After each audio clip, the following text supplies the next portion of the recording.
Is something bad just because it's old? Is something good just because it's new?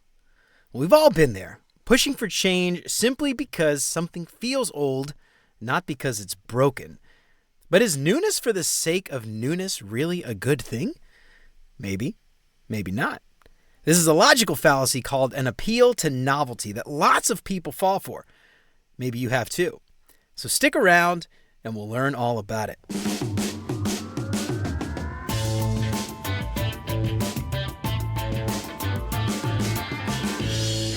What's up, UX fam? Welcome to another edition of the Cognition Catalog. Every week, we'll dig into a new cognitive bias and explore how that bias can impact how our team works together and what we can do to ensure we don't get caught up in the pitfalls. Because working with people is hard, and the more insights we have into the human condition makes it just a little bit easier. To learn more about an appeal to novelty, you can find more resources at cognitioncatalog.com and click that little bell down there so you get notified when a new episode drops, so you never have to worry about falling for any of these biases or logical fallacies again. Get free shipping on all orders over $30 and use the promo code YouTube to get 10% off your entire order. And as always, thanks so much to Chris, Siraquan, Stacy, Radu, Megan, Andrew, John, Mark, Kevin, Jason, Michelle, Marty, Tino, and Adina for all their support. And if you want to join these fine folks and many others and help keep the show independent and ad-free, you'll get exclusive access to the entire video library of episodes, including episodes before they're even released. You get instant access to the video archives right now for as little as $5 a month. And for more information on how you can support the show and help more people find out about what we're doing, make sure to check out beyonduxdesign.com/support. We need to modernize. This looks outdated. Everyone else is doing it. Does it sound familiar? Well, let me tell you a quick story. One of my first projects working on a big enterprise team was updating a pretty old dashboard. It was built years prior, but the users loved it. It was data dense, it wasn't flashy, but it worked. Now, power users could spot issues quickly, and the users were pretty happy with the layout. And since it was so outdated, it eventually needed some back-end changes and some security updates to make it compliant. And while we were fixing those things, we had the bright idea to update the UI too. It looks outdated, it's data dense, it needs more white space and room to breathe. It needs to look more like Google material. Well, 4 months and countless development hours later, we had a shiny new dashboard with all the bells and whistles, white space, data viz with animations, fancy new material components. But guess what happened? Tasks that took a few minutes before now took much longer. Users were furious, and a lot of them actually begged us to revert back to the old version. Those fancy animations just got in the way during critical incidents.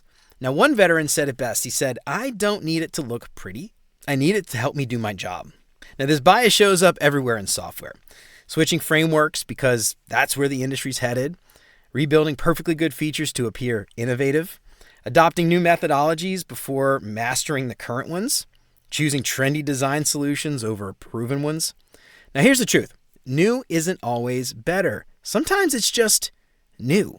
So next time you hear, "we need to modernize," ask yourself a few questions. What problem are we actually solving? Are we changing things just to change them?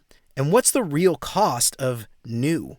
Now, remember, progress doesn't always mean replacing what works. So let's talk about it. What is an appeal to novelty? Now, some of us tend to automatically trust and adopt new ideas, technologies, or methods while we dismiss traditional approaches as outdated or irrelevant. And this bias leads some to adopt unproven solutions prematurely.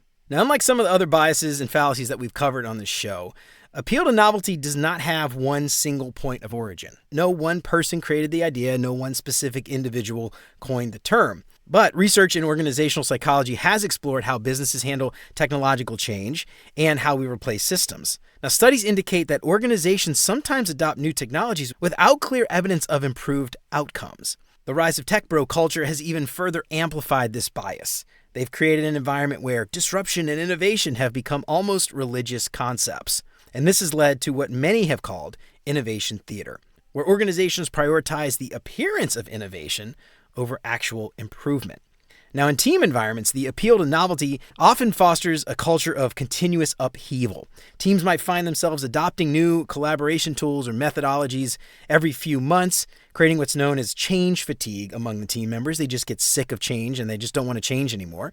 Product teams may push to add a new feature, not because users demand them, but because the current version seems old or outdated. So for instance, a team might introduce a chatbot interface, not because it benefits users more than a well-designed FAQ page, but because it appears more innovative. Designers may feel pressure to adopt the latest design trends or interaction patterns, even when simpler, more established solutions would better serve the users. Now, all this can lead to feature bloat and unnecessary complexity, making the team feel like they are just operating in a feature factory. And eventually it may confuse users and reduce product effectiveness overall. And even more, this bias can influence hiring and team makeup decisions. Now, organizations might favor candidates with experience in the latest technologies over those with strong expertise and fundamental skills. And this can result in teams that, at best, pursue trends but struggle with essential problem solving, and at worst, end up with age discrimination, thinking younger candidates are just better than older candidates. Now, all this isn't to say that innovation is inherently bad and old ideas aren't inherently good. However, it's important to focus on the core problem that your team is facing and determine if your current solution is helping you achieve your goals. And if it's working well, it may not need to change. But if it's broken, it might be time for something new. So how do you avoid this logical fallacy? Well, here are a few key takeaways. First, know your audience. When you're proposing changes, understand that team members respond differently to new ideas. Some might require solid proof before they accept change, while others might eagerly embrace anything new without question. Next, remember that progress doesn't always move in a straight line. Sometimes the best solution to a problem has already been discovered, but maybe we forgot it or we've overlooked it in favor of newer approaches. And historical solutions often contain valuable insights that can be adopted for modern use. So don't overlook things that we've done in the past simply because we did them in the past. Next, innovation isn't always good. Now, while innovation can drive progress, change for change's sake often creates more problems than it actually solves. Every new feature, tool, or process complicates your system, and it requires maintenance resources over time. Next, try to maintain a historical perspective. Remember that many quote-unquote new ideas are often just repackaged versions of older concepts. Understanding the history of your field can help you better evaluate whether a new approach truly offers advantages over existing solutions. And lastly, document your decision rationale. So when making technology or process choices, clearly document why specific solutions were chosen or rejected. Try to focus on objective criteria rather than the appeal to novelty. This can help your team maintain perspective, and it'll help make future decisions more rational. Well, all right, y'all, that's it for the Cognition Catalog for today. I hope I helped to shed a little bit of light on what the appeal to novelty is and how we can avoid some of these pitfalls at home and at work. But I'm curious, have you run into issues related to the appeal to novelty before? How'd you get through it? I'd love to hear about it. Let me know what you think on LinkedIn or shoot me an email at hello@beyonduxdesign.com. I'd love to hear from you. To learn more about the appeal to novelty, you can find more resources at cognitioncatalog.com. And don't forget to click the little bell down there so you get notified when a new episode drops, so you never have to worry about falling for any of these cognitive biases again. If you want to pick up some big, beautiful art prints with some select biases, make sure to check out beyonduxdesign.com/shop. Get free shipping on all orders over $30 and use the promo code YouTube to get 10% off your entire order. And if you have a favorite bias that you want to see in print, let me know. I'd be happy to take requests.